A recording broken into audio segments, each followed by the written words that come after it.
Tu sais quoi, tu peux sur YouTube. On peut commencer? Ok. Amen, frères et sœurs. Amen. Et notre rendez-vous hebdomadaire et rencontrer notre Seigneur est arrivé. Amen. Et ce n'est pas seulement que les dimanches que nous adorons notre Dieu, mais aussi les mercredis. Ceci nous permettra de pouvoir amplifier encore notre connaissance, notre connexion avec Dieu. Et je suis Stéphane Kao, je ne suis pas seul, je suis accompagné de Asna. Et si nous sommes là, c'est pour le mot de bienvenue. Et frères et sœurs, le nom n'importe pas. Nous sommes là, c'est pour que le culte soit à la dimension de notre Dieu. Alors, sans tarder, allons-y dans notre Bible, en Psaume 46, verset 1, verset 3. Au chef des chantres, des fils de Corée, sur à la morte cantique. Dieu est pour nous un refuge et un appui. Un secours qui ne manque jamais dans la détresse. C'est pourquoi nous sommes sans crainte quand la terre est bouleversée et quand les montagnes chancellent au cœur des mers. Amen, frères et sœurs. Et voici ici ce que la Bible nous dit en Psaume 146. La Bible dit que Dieu est pour nous un refuge. Mais frères et sœurs, est-ce que quand tu es dans les difficultés, quand tu as les problèmes, quand tu souffres, quand tu rencontres des problèmes que même tu ne peux pas décortiquer, est-ce que ton premier recours c'est Dieu? Est-ce que ton premier recours tu regardes, tu pries d'abord? Est-ce que ton premier recours tu dis est-ce que j'ai un Dieu qui peut secourir? Mais si la Bible dit Dieu est pour nous un refuge et un appui, il secoue un secours qui ne manque jamais dans la détresse. Frères et sœurs, peu importe les moments où tu souffres, peu importe les difficultés, peu importe la situation, sache que notre Dieu est un Dieu qui secoue. Sache que notre Dieu est un Dieu qui intervient à n'importe quel moment. Sache que notre Dieu n'abandonne jamais. Sache que notre Dieu est toujours avec nous, peu importe les difficultés. Sache que notre Dieu est toujours avec nous. Si tu l'invoques, sache que notre Dieu est toujours avec nous, peu importe la situation. Alors, frères et sœurs, si tu es content d'adorer un vrai Dieu, un Dieu glorieux, un Dieu à la dimension inestimable, un Dieu illimité. Est-ce que tu es fier de ton Dieu? Sache que tu n'adores pas un Dieu, un faux Dieu. Sache que ton Dieu est vivant. Sache que ton Dieu est réel. Sache que tu n'adores pas un Dieu qui n'entend pas, qui ne voit pas, qui ne parle pas. Notre Dieu, il entend, il voit, il parle, il répond à notre secours. Frère et sœur, ta manière de bâtonner va montrer à quel point tu es reconnaissant pour ce Dieu-là. Et frère et sœur, je ne suis pas seul. Je suis accompagné de ma sœur Asna. Je vais laisser Asna parler aux sœurs. Amen. Amen les sœurs. Amen. La Bible dit que Dieu est pour nous un refuge et un appui. Ce qui signifie qu'on ne peut que trouver refuge en Dieu. Donc malgré les difficultés, malgré nos souffrances, nous devons comprendre en fait que Dieu est un refuge et qu'il n'y a que lui en fait sur lequel on peut s'appuyer. Donc j'aimerais vraiment qu'on puisse ovationner pour ce Dieu-là.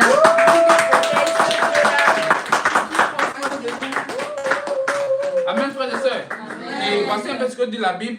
Donc, nous vous souhaitons la bienvenue au culte de mi-semaine de l'Église chrétienne internationale de Casablanca.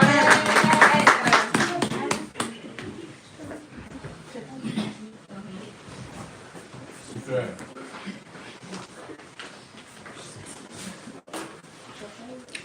Bonjour peuple de Dieu, moi c'est Agua David, accompagné par... Excusez, moi c'est Agua David, accompagné par Épi dans la prière d'ouverture. Baissons la tête et prions. Père éternel, Papa, nous voulons te dire merci. Merci de nous permettre d'être encore rassemblés dans ta présence, Père éternel. Dieu, Papa, ce soir, notre cœur est dans la joie. Parce que, Père, comme la Bible le dit, Seigneur, nous sommes dans la joie lorsqu'on nous dit allons dans la maison de l'Éternel. Papa, tu es celui-là, Père éternel Dieu, qui nous a montré tellement d'amour, Père éternel Dieu, dans les moments difficiles.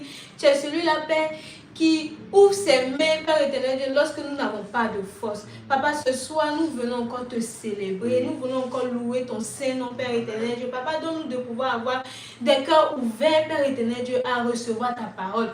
Parce que ta parole, Seigneur, est une lampe à nos pieds, Seigneur. C'est cette parole-là qui nous conduit, Seigneur, dans le chemin de ta volonté, Père éternel Dieu. Et ce soir, nous voulons apprendre au pied de ta croix, Père éternel Dieu. Papa, s'il te plaît, pardonne-nous pour tous les péchés que nous avons commis. Pardonne-nous parce que Père éternel Dieu, nous sommes Seigneur des hommes avec des cœurs mauvais. Père éternel Dieu, Papa, pardonne-nous pour notre incrédulité. Pardonne-nous Seigneur pour tout ce que nous avons fait qui ne glorifie pas ton nom. Et ce soir, Père éternel Dieu, Papa, nous voulons te recommander ce moment. Sois avec nous, Père éternel du commencement jusqu'à la fin. Permets que tous les intervenants, Seigneur, soient dirigés par ton Saint-Esprit, Père éternel Dieu, afin qu'ils ne parlent pas d'eux, mais qu'ils parlent de toi. Merci Seigneur pour ce culte. Presse les pas de ceux qui sont encore en route, Père éternel Dieu, afin qu'ils puissent venir écouter encore ta parole. Parce que Seigneur, c'est de ta parole, Seigneur, que nous avons la foi, Père éternel Dieu, Papa. Et nous voulons, Seigneur, être des ouvriers dans ta maison pour encore bâtir ton royaume, Père éternel Dieu. Donne-nous, Seigneur, de pouvoir, Seigneur, nous encore enrichir dans ta parole. Parce que tu dis que, Seigneur, si nous sommes enracinés en toi, nous porterons beaucoup de fruits. Nous voulons porter de fruits en ce mois d'avril, Père éternel Dieu, afin que, Père, on puisse dire aussi un jour, ta grâce en nous n'a pas été vaine. Merci, Seigneur, pour tout. C'est en ton nom précieux que j'ai prié. Amen. Continuez la prière en français. Père éternel, c'est un privilège de passer devant des cris pour crier ton grand nom. C'est par ta grâce que je suis passé devant ici, Papa. Papa, nous sommes là, c'est pour te louer, c'est pour t'adorer, Seigneur mon Dieu. Change notre cœur, change notre esprit, change nos manières de voir, de penser, change nos manières de voir les choses, Seigneur mon Dieu. Que ta face soit notre partage, Seigneur mon Dieu. L'orateur qui va passer devant, Seigneur, inspire l'orateur afin qu'il puisse parler de ton grand nom, Papa. Je te dis merci encore pour tout ce que tu fais. Et plus aussi pour mes frères, mes soeurs, Seigneur mon Dieu, touche-leur cœur afin qu'ils puissent chercher ta face. Parce que ta face, elle est la chose la plus importante du monde, Seigneur mon Dieu. Nous te disons encore merci encore pour tout ce que tu fais pour nous. Nous voulons encore te demander pardon pour tout le mal, tout ce qu'on fait qui n'est pas semblable à tes yeux, tout ce qu'on fait qui n'est pas bien à tes yeux, tout ce qu'on fait qui n'est pas semblable à tes yeux. Nous demandons encore pardon. Aie pitié de nous, Seigneur mon Dieu. C'est toi le Père Tout-Puissant, apporte à personne. Au nom puissant de Jésus-Christ de Nazareth, j'ai prié. Amen. Amen. Les amis.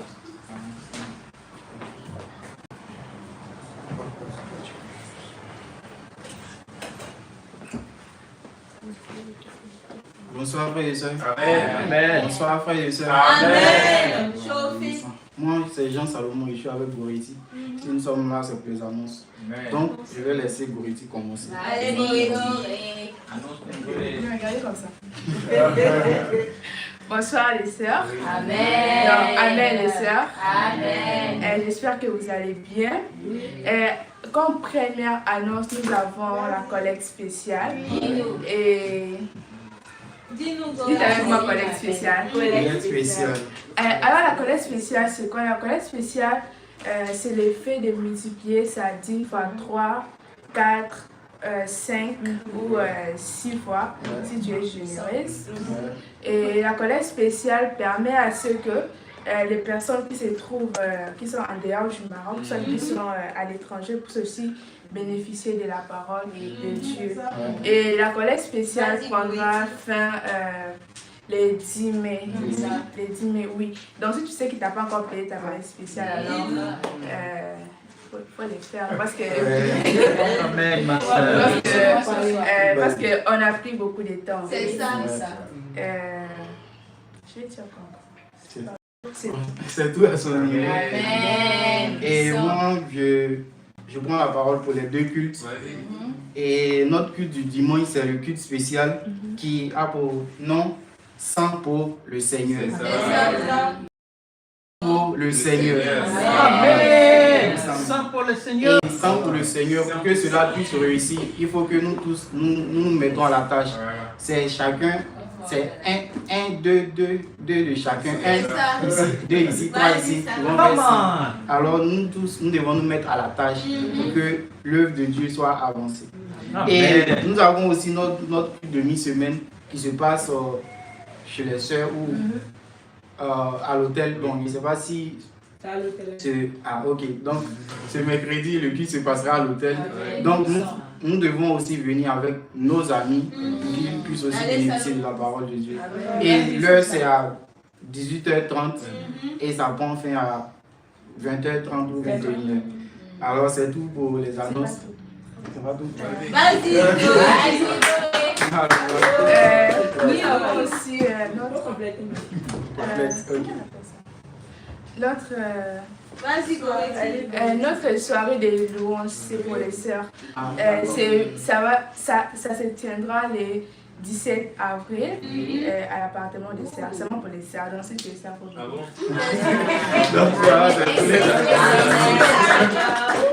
Donc, vous faites ça dans le dos.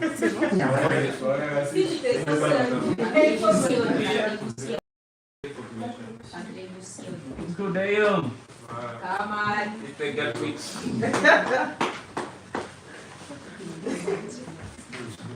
Hello, brothers and sisters. Amen. Okay, actually, I'm just going to pray for contribution. I'm going to do it in English. Amen. Let's start. Our Father, as we stand right now, we're going to ask you like to accept our gifts as our worship. Father God, we know always that you're always with us, and accept the small thing that we know that we give you. We always have the most, but the small thing that we give you, accept it as our own worship, as we always work together. As I pray in Jesus' name, Amen. Amen. That's it. Awesome.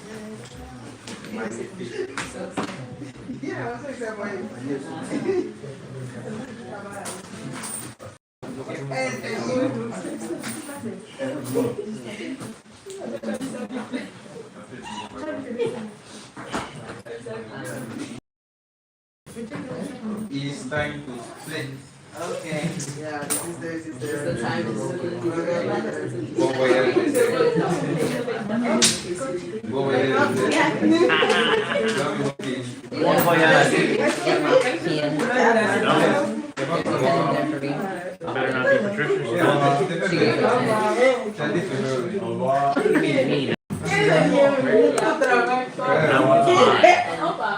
Okay. Where'd you put the other one? Okay. We done it original flower. We have to Okay. Yes, yes. J'aime le bruit. Tu es prête? À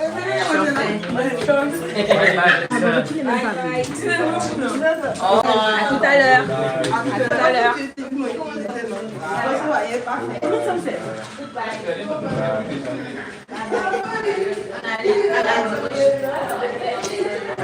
On a les dimanches.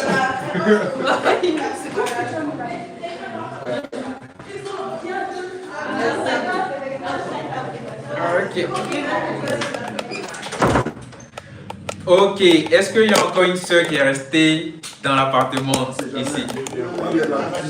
Donc nous sommes tous des hommes. Est-ce qu'il y a des hommes dans cette salle ce soir? Parce que je sens un peu la fatigue, je sens un peu le découragement, je sens un peu la fraîcheur. Est-ce que c'est parce qu'il fait froid dehors ou bien qu'est-ce qui se passe les frères? En tout cas, vous me connaissez déjà, je suis votre frère Nico. Et ce soir, j'ai le privilège de pouvoir parler de la part de Dieu. Et avant d'entamer même mon élocution, nous allons baisser la tête et je vais prier. Seigneur notre Dieu, Papa, nous sommes reconnaissants pour la vie que nous avons. Éternel, même si tout ne va pas comme nous voulons, nous savons que tout se déroule selon ton plan et selon ton dessein. Voilà pourquoi, Père, nous te faisons confiance. Seigneur, roi des gloires, ce soir, nous voulons apprendre de nouvelles choses de toi. Nous voulons renforcer nos convictions. Nous voulons que tu nous encourages. Alors, s'il te plaît, éternel Dieu, permets à ce que, Père, roi des gloires, Papa, nos oreilles, Seigneur, puissent être l'endroit idéal pour s'aimer ta parole, éternel Dieu. Papa, donne de prendre de très belles notes. Donne, Seigneur, roi des gloires, de recevoir avec joie, Seigneur. Parce que, Père, nous sommes venus pour célébrer, Papa, ta vie en ce soir. Merci pour tout ce que tu fais. Béni sois-tu, élevé sois-tu, au nom puissant de Jésus. Amen. Amen. Donc, qu'est-ce que Dieu veut dire aux frères ce soir? Vous savez, les frères, nous sommes dans un mois qui n'est pas ordinaire. Nous sommes dans un mois qui a été baptisé le mois des exploits audacieux. Et quand on parle de mois d'exploits audacieux, c'est un appel pour que chaque frère puisse faire un exploit audacieux. Mais vous savez, un exploit n'est pas forcément un événement spectaculaire. Peut-être que quand on parle d'exploit audacieux, tu penses à des actions extraordinaires. Par exemple, à quoi tu penses quand on parle d'exploit? On va faire une petite discussion biblique ce soir. Quand on parle d'exploit, à quoi tu penses, David, par exemple? on parle d'exploit, c'est d'évoluer de fur et à mesure. Ok. À quelle action tu penses, Mendy, par exemple, quand on parle d'exploit? Des actions qui sont hors de la normale. Exemple. Exemple de une personne qui est toujours super quoi. Genre un super héros. Un super héros, ok. Lamine, à quoi ça te fait penser le mot exploit? À quel genre d'action ça te fait penser? Exploit, c'est aller au-delà de ce qu'on attend de toi. Aller au-delà de ce qu'on attend de toi. Ola, tu n'as pas une petite idée? À quoi tu penses? La même idée. Exactement. Mr. Alan, do you have some ideas? When you hear, comment on dit exploit en anglais? Exploit. I mean to do great things. Yeah. To be extraordinary. Yeah. What kind of action do you think when you hear this word? Like going to the moon, Wow. performing miracles, Wow. doing things that are not normal. Wow. Alan dit, lui, il pense à aller sur la lune, à faire des miracles, à faire des choses qui ne sont pas normales. Et généralement, quand nous sommes dans cette posture, souvent on se sent incapable de faire des exploits. Souvent on se sent incapable de faire de grandes choses. Parce que pour nous, faire des exploits n'est pas pour le commun des mortels. Amen les frères. Mais laissez-moi vous rassurer ce soir. Quand on parle d'exploits, Dieu n'attend pas qu'on pose des actes extraordinaires. Quand on parle d'exploit, Dieu n'attend pas qu'on fasse 3 jours de jeûne, qu'on aille charger la lune, qu'on prie toute la nuit, ou bien qu'on fasse, je ne sais pas, toutes sortes d'actions qu'on peut qualifier de gigantesques. Parce qu'un exploit vient souvent après une simple obéissance. Les exploits viennent souvent après des obéissances ordinaires. Amen les frères. Amen. L'exploit est le résultat d'une obéissance faite à un moment précis. Je vais vous prendre certains exemples. Quelle est l'histoire la plus fameuse que nous écoutons de l'Ancien Testament? On va parler ce soir les frères. Je sens qu'on est un peu perdu. Oui, Stéphane? La création de la terre. La création de la terre. Il y a une histoire encore plus célèbre que celle-ci. Oui. David et Goliath. David comme Goliath. Qui ne connaît pas cette histoire? Nous tous, nous connaissons cette histoire, n'est-ce pas? Est-ce que vous savez que cet exploit-là est le fruit d'une obéissance normale? Parce qu'avant que David parte combattre Goliath, il était d'abord en train d'obéir à son père qui lui avait demandé d'apporter la nourriture sur le front. C'est vrai ou c'est faux ce que je dis? David était d'abord livreur avant de combattre Goliath. Imaginez-vous qu'il n'avait pas obéi simplement à ce que son père lui avait donné. Est-ce que cette histoire de Goliath allait naître un jour? Non.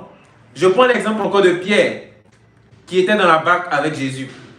Pendant qu'il a pêché toute la nuit, la Bible, il n'a retrouvé aucun poisson. Il était découragé, fatigué. Et Jésus, le matin, en pleine journée, et pour les pêcheurs expérimentés, ils savent qu'on ne peut pas pêcher la journée, c'est dur d'avoir du poisson. Jésus dit, lance ton filet. Et qu'est-ce que Pierre a répondu? Pierre a dit, mais nous avons pêché toute la nuit. Mais comme tu as dit, je jetterai mon filet. Et quand il a jeté le filet, qu'est-ce qui s'est passé? La Bible dit, les 2 bacs se sont remplis au point de s'enfoncer. Et ces exemples-là, pour nous dire que les exploits arrivent toujours à la suite des obéissances ordinaires. Amen les frères. Amen. Et cette semaine, le ciel a les yeux fixés sur nous. Amen. Le ciel veut que nous réalisions quelque chose de grand. C'est pourquoi cette semaine a été propulsée par un défi énorme qui est le sang pour le Seigneur. Amen. Et je sais qu'on parle de sang pour le Seigneur, ça peut t'effrayer. En tout cas, moi, je me suis posé des questions. Je dis, les sœurs ont travaillé pendant 3 mois, elles ont eu 68 visiteuses pour la journée des femmes. Et voilà qu'en une semaine, on doit avoir 100 visiteurs pour le Seigneur. Honnêtement, j'ai tiqué. Je me suis dit, mais attends, est-ce que c'est possible? Qui s'est déjà posé cette question, honnêtement? Oui. Et je sais que quand on écoute Alan parler, on dit, oui, parle. Parle. Amen, frère. Et on pense dans notre cœur, est-ce que Alan même il croit à ce qu'il dit? Parce qu'il vient sans pour le Seigneur. Amen les frères. Amen. Et on dit Amen les frères, on dit ouais. Et vous voyez, certains diront que c'est impossible. honnêtement, dans mon cœur, je me suis dit que c'est impossible avant de préparer ce message. Mais la question n'est pas de savoir, est-ce que nous sommes capables de faire ça pour le Seigneur? Vous savez pourquoi? Parce que Dieu ne choisit pas des hommes capables. Dieu rend capables les personnes qu'il a choisies. Qui ce soit sans qu'il ait été choisi par Dieu. Nous sommes choisis par Dieu, ça c'est une vérité. C'est notre identité. Nous sommes enfants de Dieu. Nous sommes animés de la puissance de Dieu. Ça nous montre que Dieu a mis toutes les capacités en nous pour pouvoir accomplir n'importe quoi. Voilà pourquoi la Bible dit, sans la foi, il est impossible d'être agréable à Dieu. Mais celui qui croit, il peut déplacer une montagne. Amen les frères. Amen. Ça nous montre que tout est possible à celui qui croit. Est-ce que les frères sont là ce soir? Amen. Donc, la vraie question n'est pas est-ce que tu es capable d'atteindre les 100? La vérité c'est que tu en es capable. Parce que Dieu a déposé un potentiel en toi. Amen. Mais la vraie question ce soir c'est quel esprit t'anime aujourd'hui? Qu'est-ce qui t'anime aujourd'hui? Quand Dieu veut faire de grandes choses avec toi. Dans quelle posture est-ce que tu te mets quand Dieu veut t'utiliser? Quand Dieu nous appelle aux choses grandes, aux choses énormes, quelle est notre mentalité, les frères? Est-ce que nous sommes pessimistes ou bien est-ce que nous sommes enthousiastes?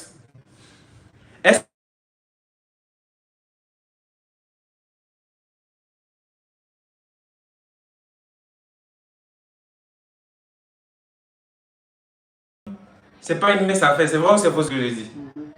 C'est pas comme si les sans-âmes nous attendent à la Mézina. Et pour réaliser ce défi, on ne peut pas s'appuyer sur notre force humaine. C'est pourquoi ce soir, je veux nous encourager avec un petit verset en 2 Timothée 1, le verset 7. 2 Timothée 1, le verset 7. Et le titre de mon message ce soir, c'est l'esprit que Dieu t'a donné. L'esprit que Dieu t'a donné. 2 Timothée chapitre 1, le verset 7. Je disais au frère tout à l'heure en plaisantant que si je ne me sens pas encouragé, le message va durer. Et j'ai vu David commencer à dire chauffe le coin, en tout cas on va t'encourager. C'est le moment d'encourager. Amen David. Amen. 2 Timothée chapitre 1, le verset 7. Tu peux m'encourager aussi en prenant ta Bible. Amen. Amen. 2 Timothée chapitre 1, le verset 7. La Bible dit, car ce n'est point un esprit de timidité que Dieu nous a donné. On dit Amen. Amen. Est-ce que ce soir tu es animé d'un esprit de timidité? Non. Mais c'est un esprit de force, d'amour et de sagesse. Waouh! Ici, ce passage est tellement clair à comprendre. Le Saint-Esprit n'est pas timide. Dis à ton voisin, le Saint-Esprit n'est pas timide. Le Saint-Esprit s'est encouragé. Amen. L'esprit que Dieu nous a donné n'est pas un esprit de timidité. Vous savez, l'une des choses qui peut nous empêcher de faire de grandes choses pour Dieu, c'est la timidité. Parce que c'est la timidité qui te fait hésiter. C'est la timidité qui te fait douter de toi. C'est la timidité qui fait que quand Dieu veut t'utiliser pour transformer la vie de quelqu'un, tu dis, est-ce qu'il va accepter la parole? C'est la timidité qui fait que souvent tu as l'impression que tu n'es pas en mesure d'accomplir ça. C'est la timidité qui fait que quand tu vois quelqu'un passer dans la rue, tu dis, je l'accoste ou je ne l'accoste pas. Est-ce qu'il va bien réagir ou est-ce qu'il ne va pas bien réagir? Et parfois, à cause de notre timidité, on a gâché beaucoup d'occasions que Dieu voulait utiliser. Amen les frères. Amen. Et souvent ce qui nous bloque, ce n'est pas le manque de capacité. Souvent ce qui nous bloque, ce n'est pas qu'on n'est pas capable. Dieu nous a rendus capables. Parce que nous sommes remplis du Saint-Esprit. Et le Saint-Esprit, c'est toutes les capacités que Dieu nous donne. Mais souvent c'est la timidité qui nous empêche de pouvoir manifester la puissance du Saint-Esprit. La vérité ce soir, ce n'est pas que tu n'es pas capable. C'est que tu laisses la peur décider à ta place. Et c'est ce qui fait que tu es limité dans ton impact. La timidité fait qu'on passe à côté des exploits que Dieu a déjà préparés pour nous. Et les frères, ce soir, ce n'est pas un esprit que nous avons reçu. Nous avons reçu un esprit pour faire des exploits audacieux. Et ce matin, j'ai 3 petits points pour nous encourager. Parce que soyez sûr d'une chose, que tu le veuilles, que tu ne le veuilles pas, tu es appelé à faire de grandes choses. On dit amen à cela. Amen. Et avec la parole de Dieu, tu vas réaliser les choses que Dieu a dit sur toi. Rappelez-vous du message de Papy. Tu es tout ce que la Bible dit que tu es. Tu peux faire tout ce que la Bible dit que tu peux faire. Et tu peux posséder tout ce que la Bible dit que tu peux posséder. Est-ce que tu crois en ces paroles ce soir? Numéro 1. Un esprit de force pour faire des exploits. Actes chapitre 1, le verset 8. Numéro 1. Un esprit de force pour faire des exploits. Actes chapitre 1, le verset 8. Le verset dit, mais vous recevrez une puissance, le Saint-Esprit survenant sur vous, et vous serez mes témoins à Jérusalem, dans toute la Judée, dans la Samarie, et jusqu'aux extrémités de la terre. Ça veut dire aussi que ça sera jusqu'à Sidi Maouf. Ça veut dire que ça va arriver jusqu'à Fedaos. Ça veut dire que ça sera aussi jusqu'à Ensba. Et jusqu'aux extrémités de la terre. Vous voyez ici, la Bible dit que nous avons reçu une puissance. Et quand tu reçois une puissance, c'est pour un objectif précis. Quel est l'objectif pour lequel Dieu nous a donné cette puissance? Est-ce que c'est pour bâtir une fusée? Pour aller sur la Lune? Est-ce que c'est pour réaliser tes rêves humains? Ou est-ce que c'est pour accomplir une tâche particulière pour laquelle tu as été choisi? Le but ici, il est simple. Nous avons reçu cette puissance-là pour faire quoi? Pour témoigner. Mais vous savez, parfois, notre vie de disciple, on a l'impression de manquer de puissance. Vrai ou faux? On a l'impression parfois d'être faible. On a l'impression parfois de ne pas pouvoir accomplir quelque chose. Mais ça arrive et on se sent comme ça. Pourquoi? Parce qu'on n'utilise pas cette puissance que nous avons reçue. Ou bien soit on veut l'utiliser de la mauvaise façon. Vous savez, quand tu reçois une puissance et que tu ne l'utilises pas, elle devient inutile dans ta vie. Et il y a beaucoup de disciples, le Saint-Esprit est inutile dans leur vie. Parce qu'ils ont arrêté de